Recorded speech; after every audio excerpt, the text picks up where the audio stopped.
कुछ अभिलाषा है उसे तुम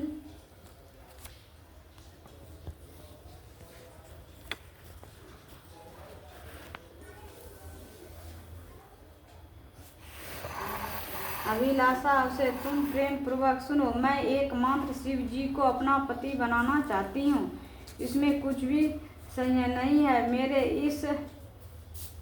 इस विचार को पिताजी ने ठुकरा दिया है। इसमें अपने शरीर को त्याग दूंगी। पार्वती की इस बात को सुनकर सखियों ने कहा कि शरीर का त्याग ना करो, चलो किसी ऐसे वन को चलें जहाँ पिता को पता ना लगे। ऐसी सलाह कर तुम वैसे वन में जा पहुंची। उधर तुम्हारे पिता घर घर तुम्हें खोजने लगे। दूतों द्वारा भी खबर लेने लगे कि कौन देवता या किन्नर मेरी पुत्री को हर के ले गया है। उन्होंने मन ही मन कहा, मैं नारद जी के आगे प्रतिज्ञा कर चुका हूँ कि अपनी पुत्री भगवान विष्णु को दूंगा। ऐसे सोचते सोचते हिमवान मूर्छित हो गए और गिरिराज को मूर्छित देखकर सब लोग हाहाकार करते दौड़ कर पड़े। जब होश हुआ तो सब पूछने लगे कि गिरिराज आप अपनी मूर्छा का कारण बताइए। हिमवान ने कहा, आप लोग मेरे दुख का कारण सुने। ना मालूम कौन मेरी कन्या को हर के ले गया है। ऐसा नहीं हुआ तो उसे किसी काले सांप ने काट लिया या सिंह खा गए होंगे। हाय मेरी बेटी कहाँ गई? किसी दुष्ट ने मेरी पुत्री को मार डाला। ऐसा कह वे वायु के झोंके से कांपते हुए वृक्ष के समान कांपने लगे। उसके बाद हिमवान तुम्हें वन खोजने लगे। वह वन भी सिंह, भालू, सिंह और जंतुओं से बड़ा भयानक हो रहा था। तुम भी अपनी सखियों के साथ उस भयानक वन में चलती चलती एक ऐसी जगह जा पहुंची जहां एक नदी बह रही थी। उसके रमणीय तट पर एक बड़ी सी कंदरा थी। तुमने इसी कंदरा में आश्रम बना लिया और मेरी एक बालुकामयी प्रतिमा बनाकर अपनी सखियों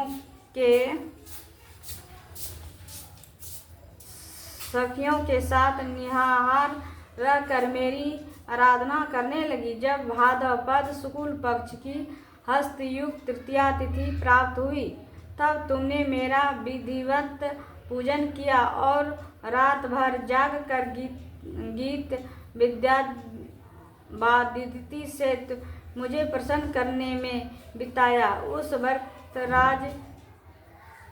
राज के प्रभाव से मेरा आसन डगमगा उठा, जिससे मैं तत्काल उस स्थान पर जा पहुंचा जहां पर तुम अपनी सखियों के साथ रहती थी। वहां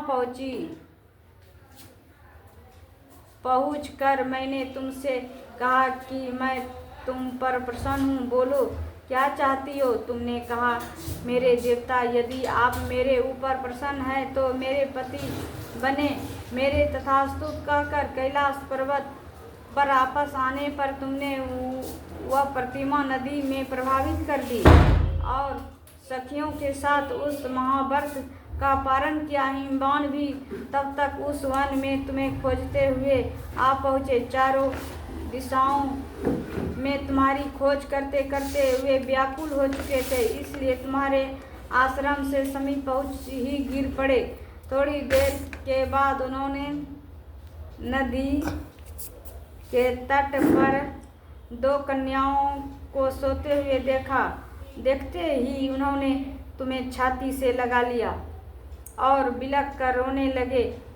फिर पूछा, पुत्री, तुम किस विद्या आदि जंतुओं से भरे इस वन में क्यों आ पहुँची? पार्वती ने उत्तर दिया, हे पिताजी, मैंने पहले ही अपने आप ही शिव जी के हाथों में सौंप दिया था। आपने मेरी बात टाल दी, उसमें यहाँ चली आई।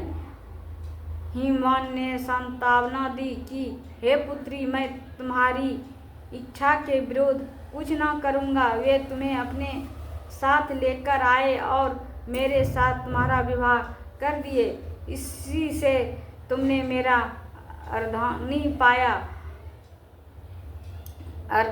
आध्यासन पाया। तब से आज तक किसी के सामने मुझे यह व्रत प्रकट करने के अवसर नहीं प्राप्त हुआ। हे देवी, मैं यह बताता हूँ कि इस व्रत के हरताली का नाम क्यों पड़ा। तुमको सखियों हर ले गई थी, इसी से हरताली का नाम पड़ा।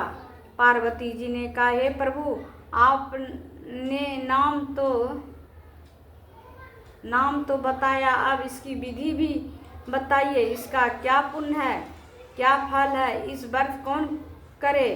श्री शिव जी ने पार्वती से कहते हैं कि हे देवी, मैंने समस्त स्त्री जाति को भलाई के लिए यह उत्तम व्रत बतलाया है। जो स्त्री अपने सौभाग्य की रक्षा करना चाहती हो, वह यत्न पूर्वक इस व्रत को करें।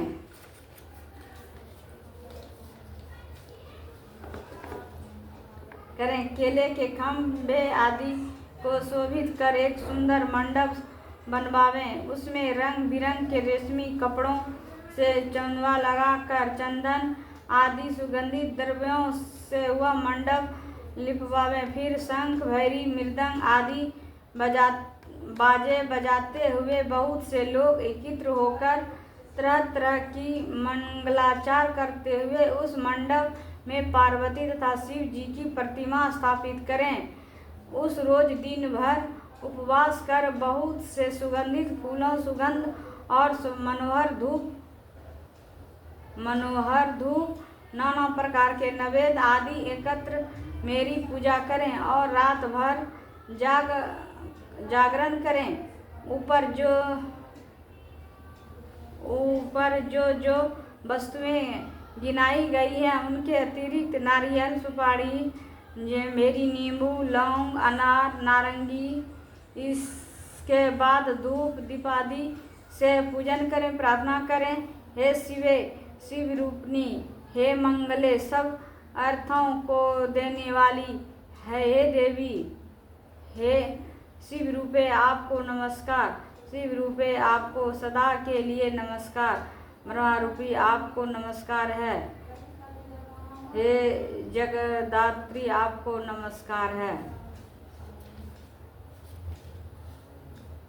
हे सिंहवाहिनी, संसार के भय से भयभीत मुझ दीन की रक्षा करें। इस कामना की पूर्ति के लिए मैंने आपकी पूजा की है। हे पार्वती, मुझे राज और सौभाग्य दें, मुझ पर प्रसन्न होवें। इन्हीं मंत्रों से पार्वती तथा शिव जी की पूजा करें। तदंतर विधि पूर्वक कथा सुने और ब्राह्मणों को वस्त्र, गौ, सुवर्ण आदि देवें। इस तरह एकचित होकर स्त्री पुरुष दोनों एक साथ पूजन करें।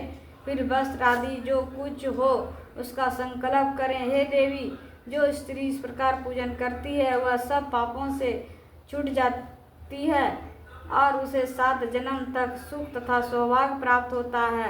जो स्त्री तृतीया तिथि का व्रत न कर अन्न भक्षण करती है तो वह 7 जन्म तक बंध्या रहती है और उसको बार बार विधवा होना पड़ता है। वह सदा दरिद्र और पुत्र शोक से शोकाकुल स्वभाव से लड़ाकी, सदा दुख भोगने वाली होती है और उपवास न करने वाली स्त्री अंत में घोर नरक में जाती है। मांसाहार करने से बाघनी, दही खाने से बिल्ली, मिठाई खाने से चींटी और कुछ खाने से मक्खी होती है। तीज को अन्न खाने से सुकरी, और फल खाने से बंदरियां, पानी पीने से जोंक, दूध पीने से सांपनी, उस रोज सोने से जागरनी, अजगरी और पति को धोखा देने से मुर्गी होती है। इसलिए सभी स्त्रियां व्रत अवश्य करें। दूसरे दिन स्वर्ण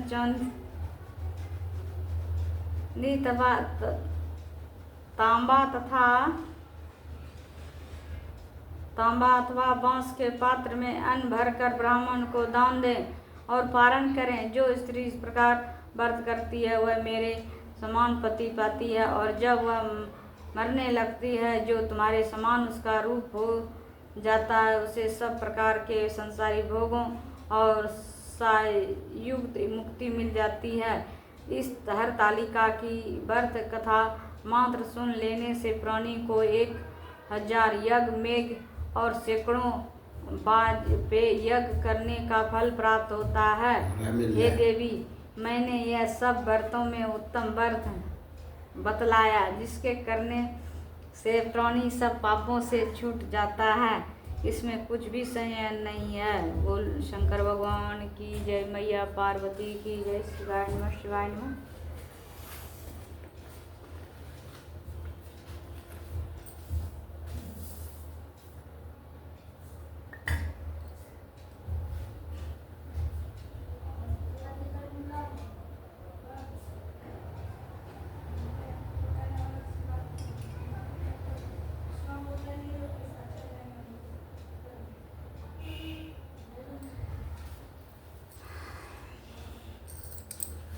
बंद करो न करो।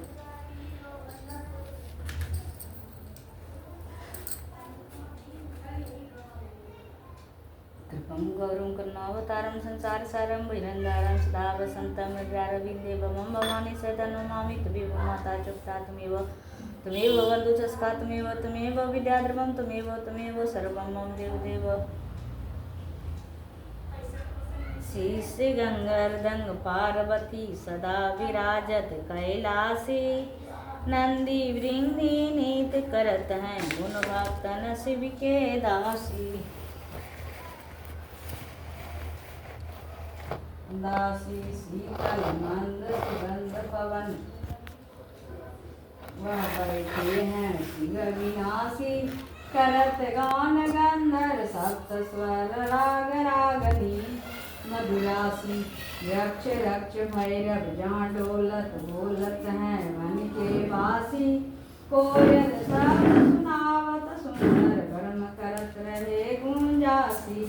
कलप धूम अरु पारिजात करु लाग रहे लचासी। कामधेनु कोटि जहाँ डोलत करत फिरत हैं बिचासी।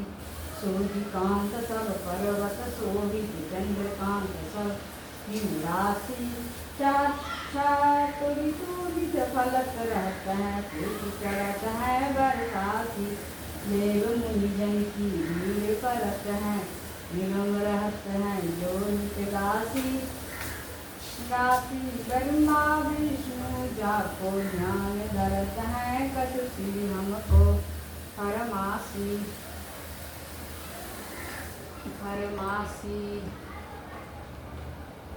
रिद्धि सिद्धि के दाता शंकर सदा आनंदत सुख राशि। जिसकी सुमरन सेवा करते टूट जाए यम की फांसी। त्रिशूल धर ज्ञान निरंतर मन लगाए कर जोगासी। दूर करो विद्या सब तनु की जन्म जन्म शिव पद पासी। दूर करो विद्या की जन्म जन्म शिव पद वासी। कैलासी कार्तिक वासी अविनाशी मेरी सूदनी जो। सेवक जान सदा चरणों को अपने जान कृपा कीजो। तुम तो प्रभु जी सदा दयामय अवगुण मेरे सब ढकियो। सब अपराध क्षमा कर शंकर कर विनती सुनियो। अभय दान दीजिए प्रभु जी सकल सृष्टि के अधिकारी। जय श्री भगवान।